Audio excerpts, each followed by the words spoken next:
August 2005, 5 young adults decided to investigate a little-known underwater cave on the slope of Y Mountain in Provo, Utah.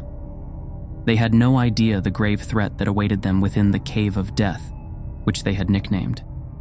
In the end, only one of them returned. Today on Terminal Defect, we will uncover the truth behind the Gollum Cave incident.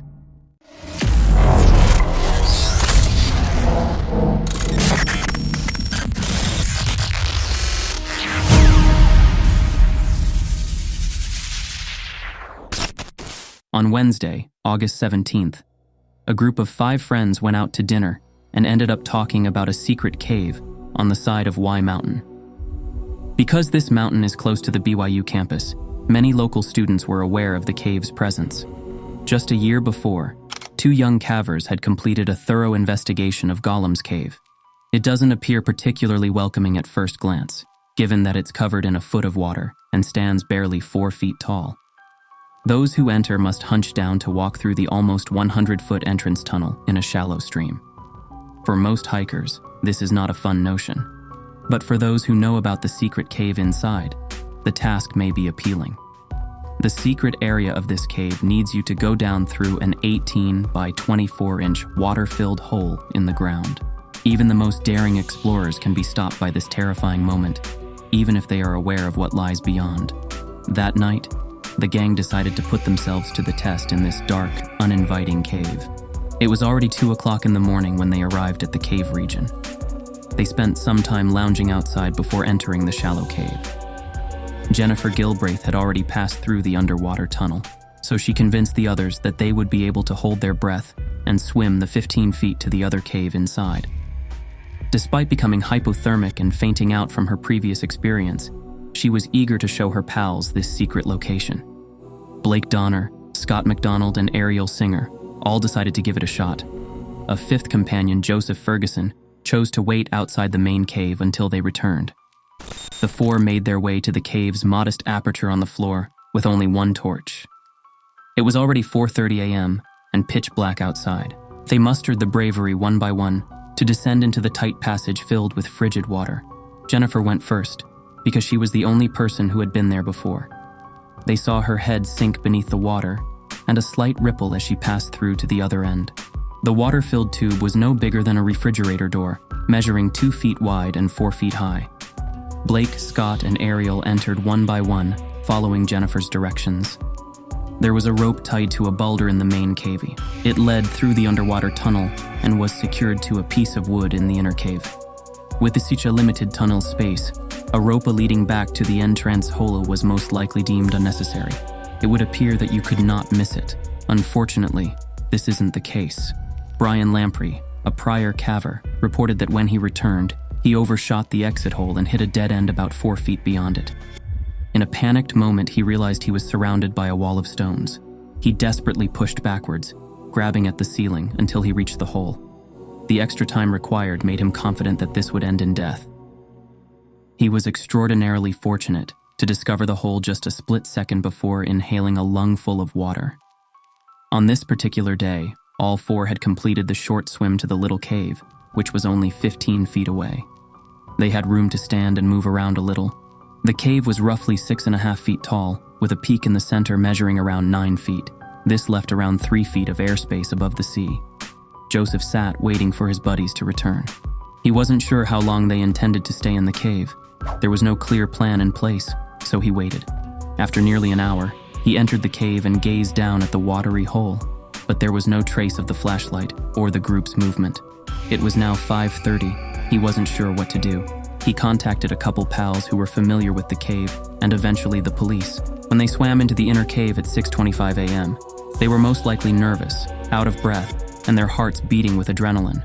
As soon as their faces emerged from the water, they would have taken a big sigh of relief. Unfortunately, the air in this tight location was most likely poor quality. In caves, this term refers to any air that is not made up of the standard 21% oxygen and 79% nitrogen, with a few other gases at smaller percentages. Because this cave was stagnant and the water source was restricted, carbon dioxide buildup was most likely caused by a combination of factors. As guests spent time in the inner chamber, the oxygen level gradually decreased and carbon dioxide levels rose. Carbon dioxide is also known to accumulate in limestone caves as a result of erosion and seepage caused by plant decomposition.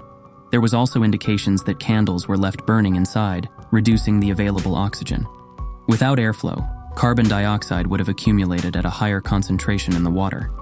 It would be a gentle change over time, and the companions who visited the secret cave would have had no idea about the air quality in the inner chamber. Even if the cavers had only stayed for a few minutes, their reduced ability to think, move, and breathe would make the return swim hazardous. They may have rapidly realized that they couldn't breathe well in this cave and should return right away. Because the entrance hole was so small, only one person at a time could pass through the short tunnel and pull themselves up the exit hole. Jennifer was the first to exit, but she couldn't find the exit hole and ran out of breath. She most likely had a reduced capacity for breath holding and critical thought. If the oxygen level was near 10 to 12% in the cave, she would have only had 60 seconds of breath holding before she would pass out. If the rope wasn't in her hand, then finding the opening would have been a frantic effort of feeling along the ceiling of the tunnel. Jennifer was fighting for her life, but the other three in the cave had no idea. They were left in the oppressive darkness of the inner cave. After 30 or 60 seconds, Ariel would have been the next to exit the secret cave. Her respiration rate would have doubled with just 2 or 3% carbon dioxide. She would have tried to take deep breaths before lowering her face under the water. She quickly swam forward with her last surge of energy, reaching ahead to find the opening. It would have been surreal to feel your friend's body in this tight, dark passage. It was meant to be a clean entrance, but there wasn't enough room for two persons to push their heads through the narrow aperture. In a panic, Ariel would have been desperate for breath and may not have realized her companion was unconscious and almost definitely dying. Blake and Scott would have been inhaling the contaminated air for several more minutes. In the dark, they would have felt the impacts of decreased oxygen, increased carbon dioxide, and the stress that comes with breathing in such an uncomfortable situation. After a short wait, the next companion entered the tiny, water-filled tunnel. Blake would be eager to complete this swim as soon as possible, given his current situation. He would have been terrified to find the two girls still floating in the sea in front of him. The instant alarm will leave you perplexed about which way to proceed. The hole should be situated directly in front of the person in front of you. He may have understood that Ariel was not moving and that he needed to shove her into the hole to save her. Moving past or forcing someone forward would be nearly impossible in a tunnel that was only 2 feet wide and 4 feet deep. The final caver, waiting in the dark inner cave alone, would have suffered the most. He was undoubtedly eager to leave this location forever. His adventure in the tunnel was cut short when he came across his friends. In such a deprived state, he may have passed out soon. When the authorities arrived, it was no easy effort to rescue the buddies who might be trapped in the inner cave. They instantly pumped air into the cave, attempting to replenish any low oxygen levels. At the same time, they pumped out some of the water to create an area within the connecting tunnel where rescuers could enter. As soon as the water levels dropped slightly, they discovered Jennifer Galbraith's body floating just inside the tunnel. After pumping for another hour, they discovered the remaining 3 buddies, Ariel, Blake, and Scott, all facing the exit hole.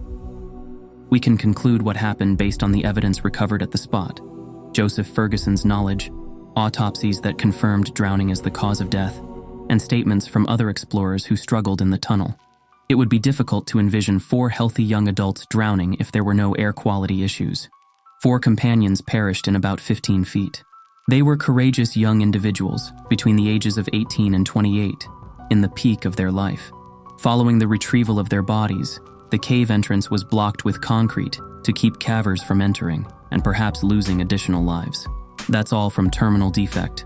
Please like, share, subscribe, and turn on the notification for more amazing content. Thanks for watching.